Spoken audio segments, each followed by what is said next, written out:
നാം ദൈവത്തെക്കുറിച്ച് ചിന്തിക്കുന്നതും വിചാരിക്കുന്നതും സാത്താനെക്കുറിച്ച് ചിന്തിക്കുന്നതും എപ്പോഴാണ് എന്നറിയണം. ആമേൻ. നിങ്ങളുടെ ഹൃദയം, നിങ്ങളുടെ മനസ്സ്, ഹിതം, നിങ്ങളുടെ വികാരങ്ങൾ ആത്മാവിൽ നടക്കുന്നത് ഒരിക്കലും സാധ്യമല്ല. നാം ഡൈവിംഗ് ബോർഡിൽ നിന്ന് ഡൈവ് ചെയ്യാൻ പോവുകയാണ്. ആരാണ് കൂടെ വരുന്നതെന്ന് നോക്കാം. പക്ഷേ ഇപ്പോൾ നാം താഴെയുള്ള ഡൈവിലാണ്, അതുകൊണ്ട് ആരും പേടിക്കണ്ട. ജഡത്തിൽ കഷ്ടങ്ങൾ അനുഭവിക്കാൻ സമ്മതമല്ലെങ്കിൽ നിങ്ങൾക്ക് ആത്മാവിൽ നടക്കാൻ സാധിക്കുകയില്ല. ഇവിടെയാണ് നാം വ്യത്യാസം കാണുന്നത്. ഇവിടെയാണ് മുന്നോട്ട് പോകാൻ തയ്യാറായവരെയും വാഗ്ദത്ത ദേശത്തിൻ്റെ അതിർത്തിയിൽ പിറുപിറുത്തുകൊണ്ട് ജീവകാലം നിൽക്കാൻ ആഗ്രഹിക്കുന്നവരെയും നാം വേർതിരിക്കാൻ പോകുന്നത്. എന്നാൽ ഞാൻ കടക്കാൻ പോവുകയാണ്. കൂടെ ഞാൻ 2 പേരെയും കൂടി കൊണ്ടുപോകാൻ ആഗ്രഹിക്കുന്നു. ആമേൻ. നാം ദൈവത്തിൻ്റെ ആലയത്തിൽ ഇരിക്കുകയാണോ? ദൈവത്തിൻ്റെ ആലയം. വേദപുസ്തകം പറയുന്നു, നാം ദൈവത്തിൻ്റെ ആലയത്തിൽ ഇരിക്കുകയാണെന്ന് അറിയുന്നില്ലയോ?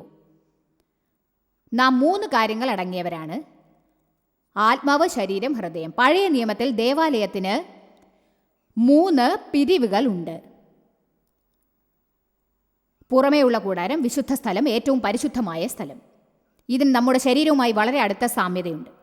നമ്മുടെ ജഡമാണ് പുറമേയുള്ള കൂടാരം, ഹൃദയമാണ് വിശുദ്ധമായ സ്ഥലം, ആത്മാവാണ് ഏറ്റവും വിശുദ്ധമായ സ്ഥലം. ഈ ആലയത്തിൽ ദൈവം ഏറ്റവും വിശുദ്ധമായ സ്ഥലത്ത് വസിച്ചുകൊണ്ടിരിക്കുന്നു. അവൻ നമ്മുടെ ആത്മാവിൽ വസിക്കുന്നു, ഏറ്റവും വിശുദ്ധമായ സ്ഥലത്ത് വസിക്കുന്നു. അകമേയുള്ള കൂടാരം പഴയ നിയമപ്രകാരം ആലയമാണ്. അതുകൊണ്ട് പുറമേ ഒരു ഭാഗവും അകമേ ഒരു ഭാഗവുമുണ്ട്. ഇത് മനസ്സിൽ വെച്ചുകൊണ്ട് നമുക്ക് എബ്രായർ 9:8 നോക്കാം. ഇന്നത്തെ സന്ദേശവുമായി ഇത് യോജിക്കുന്നുണ്ടോ എന്ന് നമുക്ക് നോക്കാം. മുൻകൂടാരം നിൽക്കുന്നിടത്തോളം വിശുദ്ധ മന്ദിരത്തിലേക്കുള്ള വഴി വെളിപ്പെടില്ല എന്ന് പരിശുദ്ധാത്മാവ് സൂചിപ്പിക്കുന്നു. പുറമേയുള്ള കൂടാരം എല്ലാവരാലും അറിയപ്പെടുന്ന സ്ഥാപനം ആയതുകൊണ്ട് അതവിടെ ഉള്ളിടത്തോളം ആർക്കും ഉള്ളിൽ കടക്കാനാവില്ല.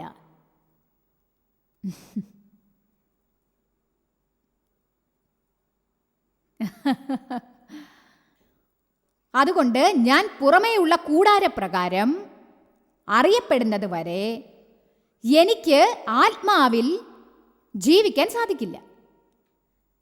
നിങ്ങൾക്കറിയാമോ, അവിടെയാണ് നമ്മുടെ സന്തോഷം, അവിടെയാണ് നമ്മുടെ സമാധാനം, അവിടെയാണ് നമ്മുടെ ശക്തി, അവിടെയാണ് ഒളിവ് സ്ഥലം.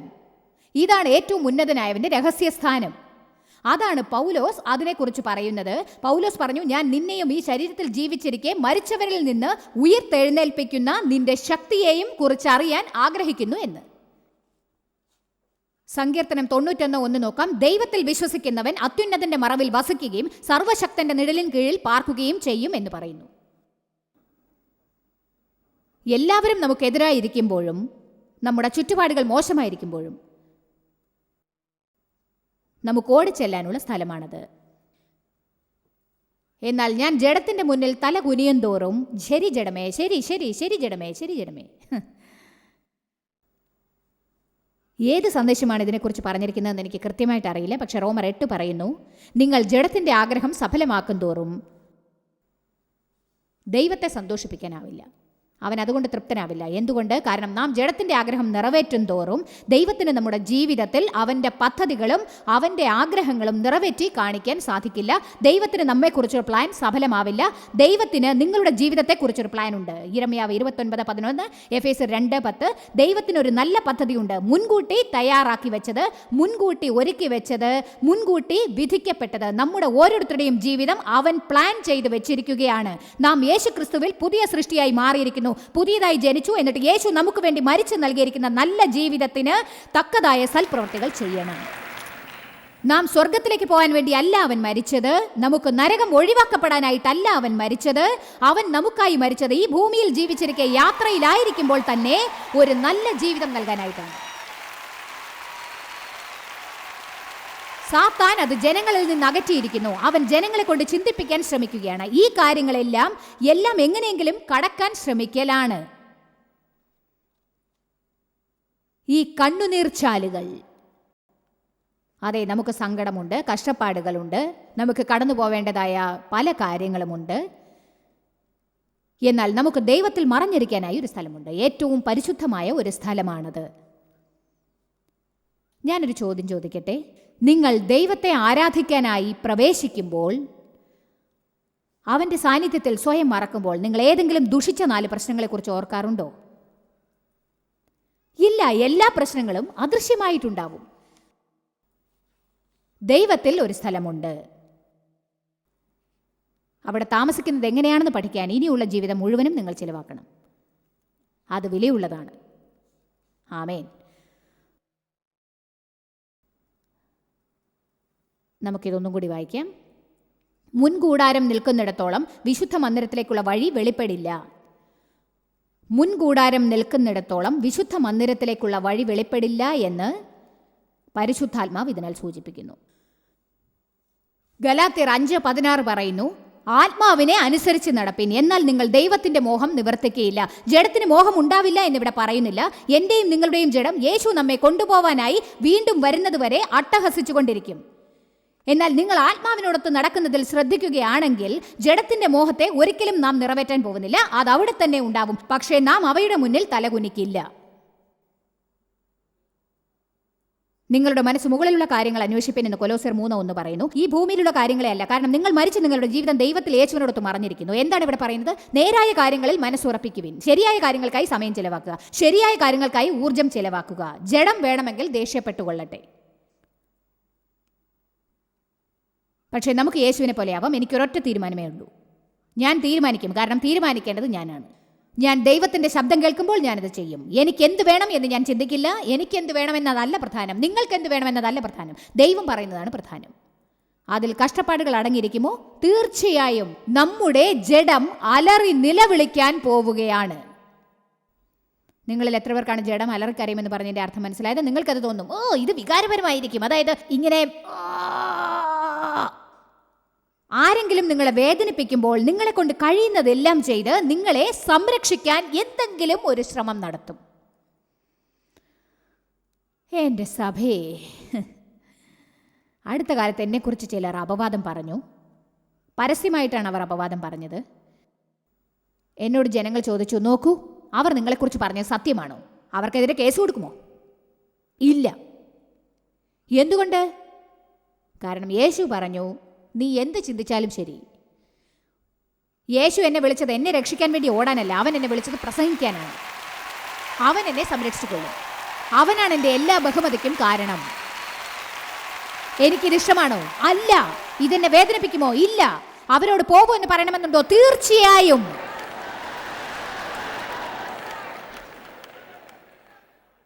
ഞാൻ എപ്പോഴെങ്കിലും കരയാറുണ്ടോ? ചിലപ്പോൾ. ഞാൻ എന്താണ് ചെയ്യാൻ പോകുന്നത്? വചനം പറയുന്നത്. എനിക്കായി പ്രാർത്ഥിക്കൂ. ഇതുകൊണ്ടാണ് നാം തമ്മിൽ പ്രാർത്ഥിക്കണം എന്ന് പറയുന്നത്. എനിക്ക് എന്താണ് ചെയ്യാൻ താല്പര്യം എന്നതല്ല. കാരണം എന്താണെന്നോ, യേശു ചെയ്യുന്നത് മാത്രമേ സഫലമാവാൻ പോകുന്നുള്ളൂ. എൻ്റെ വഴി ഒരിക്കലും സഫലമാവില്ല. ഇതാണ് ഇന്ന് നിങ്ങൾക്കുണ്ടാവേണ്ട വെളിപാട്. നിങ്ങളുടെ വഴികൾ സഫലമാവാൻ പോകുന്നില്ല. അത് സഫലമാവില്ല. നിങ്ങൾ ഒരേ മലയ്ക്ക് ചുറ്റും വീണ്ടും വീണ്ടും കറങ്ങിക്കൊണ്ടിരിക്കും. മരുഭൂമിയിൽ ചുറ്റി തിരിഞ്ഞുകൊണ്ടിരിക്കും. വാഗ്ദത്ത ദേശത്തിന്റെ അതിർത്തി വരെ എത്തും. ദൈവം ചോദിക്കും, ശരി, എൻ്റെ വഴിയോ നിന്റെ വഴിയോ? എൻ്റെ വഴി. എന്നാൽ മലയ്ക്ക് ചുറ്റും കറങ്ങ്. ഒരിക്കൽ കൂടി കറങ്ങ്.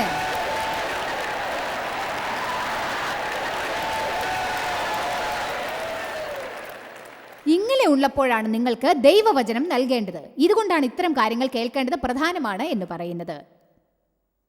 ഇനി ആരെങ്കിലും നിങ്ങളെ വേദനിപ്പിച്ചാൽ നിങ്ങൾ അതിനുള്ള നടപടികൾ എടുക്കാൻ പോവുകയാണെങ്കിൽ, അവരോട് പകരം വീട്ടാൻ പോവുകയാണെങ്കിൽ, അവരോട് പോവൂ എന്ന് പറയണമെന്നുണ്ടെങ്കിൽ, നിങ്ങൾക്ക് ആത്മസംരക്ഷണം ചെയ്യണമെന്നുണ്ടെങ്കിൽ, നിങ്ങൾക്ക് ഇങ്ങനെ തോന്നിയാൽ എനിക്കിനി സഹിക്കാൻ ഒട്ടും വയ്യ, അപ്പോൾ നിങ്ങൾ ഓടിച്ചെന്ന് ബൈബിൾ എടുത്ത് എബ്രായർ 10:30 വായിക്കൂ. ഇതിൽ പറയുന്നു, ഞാനാണ് നിന്റെ നീതിപാലകൻ, ഞാൻ അവർക്ക് പകരം കൊടുക്കും എന്ന് ദൈവം പറയുന്നു.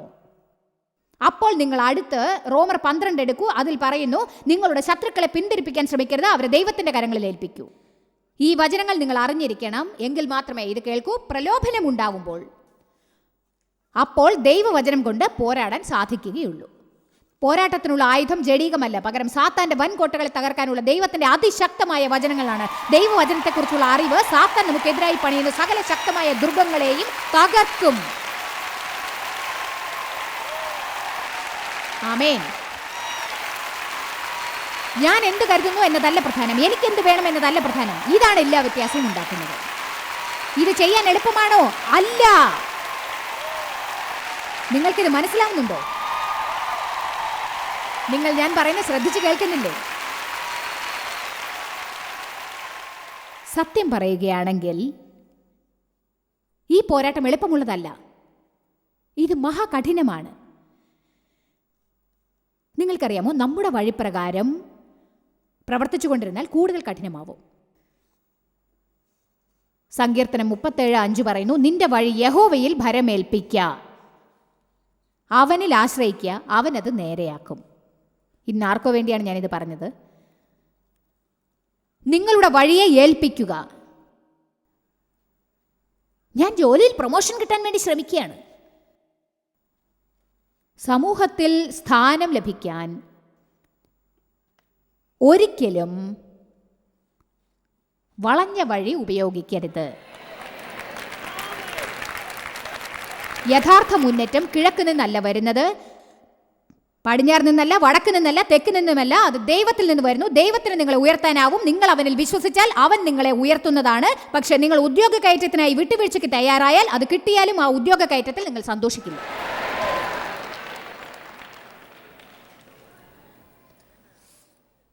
ഞാൻ പറയുന്നത് ദയവായി കേൾക്കൂ. ഇനി വിട്ടുവീഴ്ച ചെയ്യില്ല എന്നൊരു തീരുമാനമെടുക്കൂ. നിങ്ങളുടെ മനസാക്ഷിക്ക് വിരോധമായ കാര്യങ്ങൾ ന്യായീകരിക്കാൻ പാടില്ല. ഞാനിത് വീണ്ടും പറയാം. കാരണം ദൈവം ചില തത്വങ്ങൾ നിങ്ങൾക്ക് വേണ്ടി എൻ്റെ വായിൽ നൽകിയിരിക്കുകയാണ്. നിങ്ങളുടെ മനസാക്ഷി കുറ്റപ്പെടുത്തുന്നത് ന്യായീകരിക്കാൻ ശ്രമിക്കരുത്. ചിലപ്പോൾ നമുക്കത് ശരിയാണെന്ന് തോന്നിയേക്കാം. പക്ഷേ മറ്റാരും അങ്ങനെ ചെയ്യുന്നത് കൊണ്ട് നാമും അങ്ങനെ ചെയ്യുന്നത് ശരിയാണ് എന്ന് ന്യായീകരിക്കും. മറ്റുള്ളവർ എന്തു വേണമെങ്കിലും ചെയ്തോട്ടെ. മറ്റുള്ളവരുടെ കണക്ക് ദൈവമുന്നിൽ നിങ്ങൾക്ക് ബോധിപ്പിക്കേണ്ടി വരില്ല. നിങ്ങൾ ഒരൊറ്റ വ്യക്തിയുടെ കണക്കേ പറയേണ്ടതുള്ളൂ, നിങ്ങളുടെ മാത്രം. ആ ദിവസം നാം ചിന്തിക്കുന്നതിലും വേഗം വരും. യേശു എന്നാണ് വീണ്ടും വരിക എന്നെനിക്കറിയില്ല. അവസാന കാലത്തെക്കുറിച്ച് പഠിപ്പിക്കാനുള്ള വരം എനിക്കില്ല. പക്ഷേ എനിക്കൊരു കാര്യം അറിയാം, അത് എത്രയും പെട്ടെന്ന് വരും. യേശു വീണ്ടും വരാതെ പോയാൽ നമ്മുടെ ഓരോരുത്തരുടെയും ജീവിതം നാം അറിയുന്നതിന് മുൻപ് തന്നെ ഇല്ലാതാവും. നമ്മുടെ ജീവിതത്തിൻ്റെ ഓരോ ദിവസവും നാം തയ്യാറായിരിക്കുന്നതായിരിക്കും ഏറ്റവും നല്ലത്. ആമേൻ. റോമർ 8:17 നാം അവൻ്റെ മക്കൾ എങ്കിലോ അവകാശികളും ആകുന്നു. ദൈവത്തിൻ്റെ അവകാശികളും ക്രിസ്തുവിന് കൂട്ടവകാശികളും തന്നെ. ഇപ്പോൾ എല്ലാവരും വിളിച്ചു കൂവാൻ തയ്യാറാണ്. അവസാനത്തെ വചനം കൂടി നിങ്ങൾ കാണണം, എന്നിട്ട് വിളിച്ചു കൂവണമോ എന്ന് തീരുമാനിക്കാം. അവൻ്റെ കഷ്ടപ്പാടുകൾ പങ്കിട്ടാൽ മാത്രമേ നമുക്ക് അവൻ്റെ മഹത്വത്തെയും പങ്കിടാൻ സാധിക്കുകയുള്ളൂ.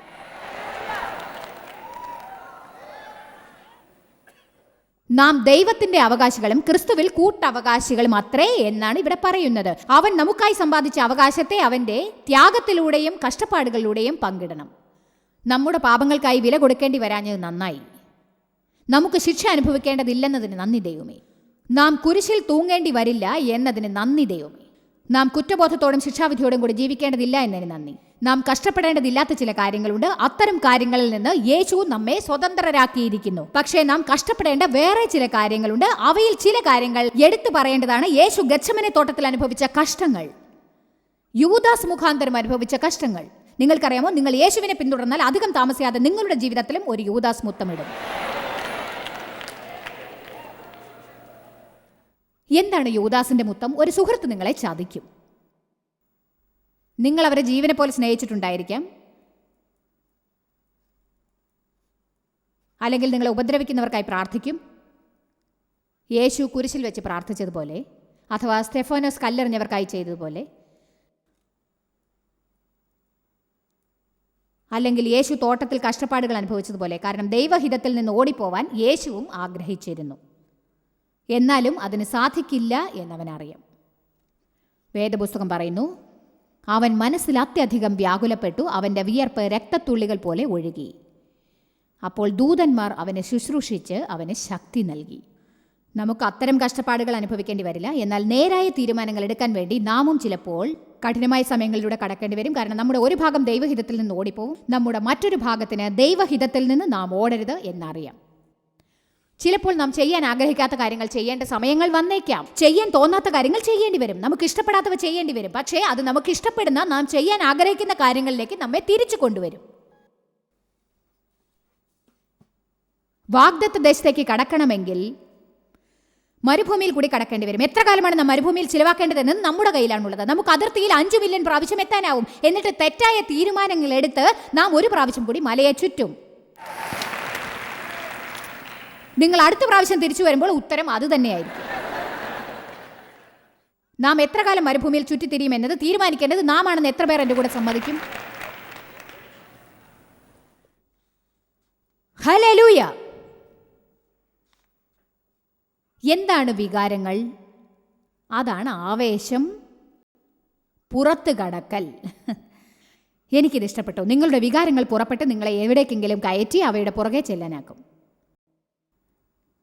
സാധാരണ ഒരു ശക്തമായ പ്രതികരണം, വികാരത്തിൻ്റെ നിർവചനം പറയുന്നു, ഇത് നിങ്ങൾക്ക് സൈക്കോളജിക്കൽ ചേഞ്ച് ഉണ്ടാക്കുമെന്ന്. നിങ്ങൾക്ക് അതൊരുതരം അസ്വസ്ഥതയോ വിഷണ്ണതയോ ഉണ്ടാക്കും. വികാരങ്ങൾ എന്നാൽ തോന്നലുകളാണ്. അതായത് കോപം അഥവാ ആവേശം. ഈ വികാരങ്ങൾക്ക് നിങ്ങളുടെ മുഖഭാവത്തെ മാറ്റാൻ സാധിക്കും.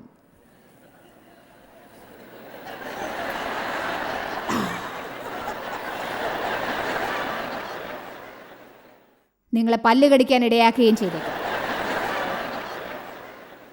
അവ നിങ്ങളെ കൊണ്ട് തീരുമാനമെടുപ്പിക്കും, ഹൃദയമിടിപ്പ് വർദ്ധിപ്പിക്കും, BP അധികമാക്കും, വായിൽ വെള്ളം വറ്റും, നിങ്ങൾക്ക് വിറയ്ക്കും, പേടി തോന്നും. വികാരങ്ങൾ വികാരങ്ങൾ വികാരങ്ങൾ വികാരങ്ങൾ. ഭയം എന്താണ് ഉണ്ടാക്കുക എന്നറിയുമോ? അത് വികാരമുണ്ടാക്കും. ഭയം ഒരാത്മാവാണ്, അത് വികാരങ്ങൾ ഉണ്ടാക്കും. നാം വികാരങ്ങളുടെ മുന്നിൽ തല കുനിക്കുമ്പോൾ സാത്താൻ നിങ്ങളുടെ ജീവിതം നിയന്ത്രിക്കുന്നു. ഞാനൊരു വലിയ സദസ്സിനെ ആദ്യമായി അഭിമുഖീകരിച്ചപ്പോൾ എന്താണ് ഉണ്ടായത് എന്നുള്ളത് ഞാൻ പറയാം. ഞാനത് ഒരിക്കലും മറക്കില്ല. ഞാൻ ഫ്ലോറിഡയിലെ ജാക്സൺ വില്ലയിലായിരുന്നു. അവിടെ 900 പേരുണ്ടായിരുന്നു. അന്ന് വരെ അത്രയും പേരെ അഭിമുഖീകരിച്ചിട്ടേ ഇല്ല. അതിനു മുൻപ് ഞാൻ പള്ളിയിലെ മീറ്റിങ്ങുകളിൽ പങ്കെടുത്തിരുന്നു. അവിടെ ഏകദേശം 100-150 പേരെ ഉണ്ടാവൂ. പക്ഷേ സിറ്റിക്ക് പുറത്ത് ഞാൻ ഒരിക്കലും പ്രസംഗിച്ചിട്ടേ ഇല്ല. അപ്പോൾ മിനിസ്ട്രി തുടങ്ങിയിട്ടേ ഉള്ളൂ. പല പ്രശസ്തരായ പ്രാസംഗികരെയും അവർ ക്ഷണിച്ചിരുന്നു. അവരിൽ ഒരാൾ എന്തോ കാരണത്താൽ വരാൻ പറ്റില്ലെന്ന് അവസാന നിമിഷം പറഞ്ഞു. അദ്ദേഹത്തിന് പകരമായിട്ടാണ് എന്നെ പ്രസംഗിക്കാൻ ക്ഷണിച്ചത്. അവിടെ ആർക്കും എന്നെ അറിയില്ല.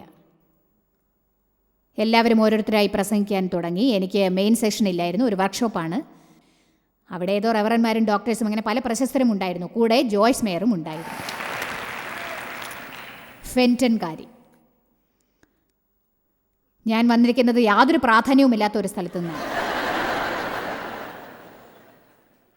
എനിക്ക് ടീച്ചിങ് ടേപ്സിനെ പറ്റി ഒരു വലിയ ദർശനമുണ്ടായിരുന്നു. ഒരു നീണ്ട മേശയിൽ മുഴുവനും 100 കണക്കിന് ടീച്ചിങ് ടേപ്സ് ഞാൻ വിൽക്കുന്ന ദർശനം. ചിലർക്ക് അങ്ങനെ യാതൊന്നും ഉണ്ടായിരുന്നില്ല. എൻ്റെ ടേപ്സ് കണ്ട പലരും ചോദിച്ചു, ആരാണ് ഇവർ? ഇവരെക്കുറിച്ച് ആരെങ്കിലും കേട്ടിട്ടുണ്ട്? അങ്ങനെ എൻ്റെ ഊഴം വന്നപ്പോൾ ഞാൻ എൻ്റെ വർക്ക്ഷോപ്പിനെ പറ്റി പറയാനായി എഴുന്നേറ്റു. ഞാനൊരു ധൈര്യശാലിയാണ്, ഞാൻ പറയുന്നത് സത്യമാണ്. ഞാൻ വായ തുറന്നപ്പോൾ പേടി കൊണ്ട് വായിൽ നിന്നൊരു വാക്ക് പോലും പുറത്തു വന്നില്ല. ഒരു നേരിയ സ്വരം മാത്രം പുറത്തു വന്നു. അപ്പോൾ ഒരു തീരുമാനമെടുക്കാനുണ്ടെന്ന് എനിക്ക് തോന്നി. ഒന്നുകിൽ ഞാൻ ഭയത്തെ വിഴുങ്ങി ഒരിക്കൽ കൂടി ശ്രമിക്കണം, അല്ലെങ്കിൽ അവിടെ നിന്നും ഞാൻ ഓടിപ്പോവണം. ഫെൻറ്റനിലേക്ക് തിരിച്ചുപോയി ഇനിയുള്ള കാലം അവിടെ തന്നെ ജീവിക്കണം. സാത്താൻ എന്നോട് എന്താണ് പറഞ്ഞതെന്നോ? നീ ഈ സദസ്സിൽ നിന്ന് പുറത്താണ് മോളെ. ഈ പ്രശസ്തരുടെ കൂടെ ഇരിക്കാൻ യോഗ്യതയില്ല, നിനക്കൊന്നും പറയാനാവില്ല, നീ ആരാണെന്ന് ആർക്കും അറിയില്ല, നിന്നെക്കൊണ്ട് ഒന്നിനും സാധിക്കുകയുമില്ല. ഞാൻ പറയുന്നത് എന്താണെന്ന് വെച്ചാൽ, ഭയത്തിന് പല തോന്നലുകളും ഉണ്ടാക്കാനാവും. ഫിയർ എന്നാൽ ഫാൾസ് എവിഡൻസ് അപ്പിയറിംഗ് റിയൽ ആണ്. അത് നമ്മുടെ ജീവിതത്തിൽ പല തോന്നലുകളും ഉണ്ടാക്കുന്നു. നാം ആ തോന്നലുകൾക്ക് തല കുനിഞ്ഞാൽ എനിക്ക് തോന്നുന്നു, എനിക്ക് തോന്നുന്നു, എനിക്ക് തോന്നുന്നു, എനിക്ക് തോന്നുന്നു, എനിക്ക് തോന്നുന്നു, എനിക്ക് തോന്നുന്നു, ഒരിക്കലും നമുക്ക് എവിടെയും എത്തിച്ചേരാനാവില്ല.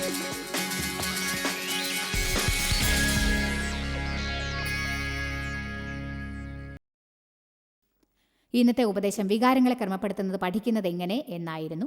നമുക്ക് വികാരങ്ങൾ ഉണ്ടാവണോ അതോ വേണ്ടേ എന്നതല്ല കാര്യം. തീർച്ചയായും നമുക്ക് വികാരങ്ങൾ ഉണ്ടാവും. വികാരങ്ങൾ തമാശയാണ്. ചിലപ്പോൾ നാം അത് രസിക്കും, ചിലപ്പോൾ രസിക്കില്ല. ചിലപ്പോൾ അത് സുഖമുള്ളതായിരിക്കും, ചിലപ്പോൾ അങ്ങനെ ആവില്ല. ചിലപ്പോൾ അവ ഓടിപ്പോവും, നമുക്ക് ആവശ്യമുള്ളപ്പോൾ അവയെ കാണില്ല. ചിലപ്പോൾ നമുക്ക് ആവശ്യമില്ലാതിരിക്കെ അത് അളവിലധികമായി ഉണ്ടാവും. അതുകൊണ്ട് നാം വികാരങ്ങളുടെ സ്വഭാവം എന്താണ് എന്നറിയണം. നാം ആത്മനിയന്ത്രണത്തിൻ്റെ ഫലത്തെക്കുറിച്ച് പഠിക്കണം. കാരണം ഈ വിഷയത്തിൽ നമുക്ക് തീർച്ചയായും പ്രലോഭനങ്ങൾ ഉണ്ടാവും. നാം ദൈവവചനം വിശ്വസിക്കണോ അതോ നമ്മുടെ തോന്നലുകളെ വിശ്വസിക്കണോ എന്ന് തീരുമാനിക്കേണ്ടി വരും. ചിലപ്പോൾ ഞാൻ ചോദിക്കാറുണ്ട്, നിങ്ങൾ ബൈബിളിലെ ദൈവത്തെയാണോ അതോ വികാരങ്ങളുടെ ദൈവത്തെയാണോ വിശ്വസിക്കുന്നത് എന്ന്. സാത്താൻ നമ്മുടെ വികാരങ്ങളിലൂടെ പ്രവർത്തിക്കാനും അവയുടെ മുന്നിൽ തലകുനിപ്പിക്കാനും സദാസമയം നമ്മിൽ പരിശ്രമിച്ചുകൊണ്ടിരിക്കും. എനിക്ക് ചെറുപ്പത്തിൽ ചീത്തയാക്കപ്പെട്ടത് കാരണം ജീവിതത്തിൽ വികാരപരമായി പല പ്രശ്നങ്ങളും ഉണ്ടായിരുന്നു. വികാരപ്രശ്നം ഉണ്ടാവണമെങ്കിൽ നാം ചീത്തയാക്കപ്പെടണമെന്ന് ആവശ്യമില്ല. ചിലർ മറ്റുള്ളവരെക്കാൾ പെട്ടെന്ന് വികാരാധീനരാവുന്ന പ്രകൃതക്കാരായിരിക്കും. നാം വികാരങ്ങളെ എങ്ങനെ നിയന്ത്രിക്കണം എന്ന് പഠിച്ചാൽ മാത്രം മതിയാവും. ഞങ്ങൾ നിങ്ങളെ സ്നേഹിക്കുന്നു, നിങ്ങൾക്കായി ചിന്തിക്കുന്നു, നിങ്ങൾ തികവുള്ളവരാവണമെന്ന് ആഗ്രഹിക്കുന്നു. വികാരപരമായും ശാരീരികമായും സാമ്പത്തികമായും മാനസികമായും സാമൂഹ്യപരമായും ആത്മീകപരമായും എല്ലാ വിധത്തിലും തികവുള്ളവരാവണമെന്ന് ആഗ്രഹിക്കുന്നു. ഓർമ്മയിരിക്കട്ടെ, നിങ്ങളുടെ എല്ലാ വേദനകളെയും യേശു സൗഖ്യമാക്കാൻ ആഗ്രഹിക്കുന്നു. തുടർന്ന് കാണും.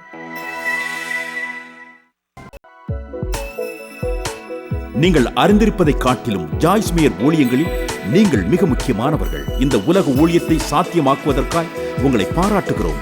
நண்பர்களுக்கும் பங்காளர்களுக்கும் நன்றி கூறுகிறோம். நாம் இணைந்து பசித்தோர்க்கு உணவும் ஏழைக்கு உடையும் தேசங்களுக்கு நற்செய்தியும் வழங்குகிறோம்.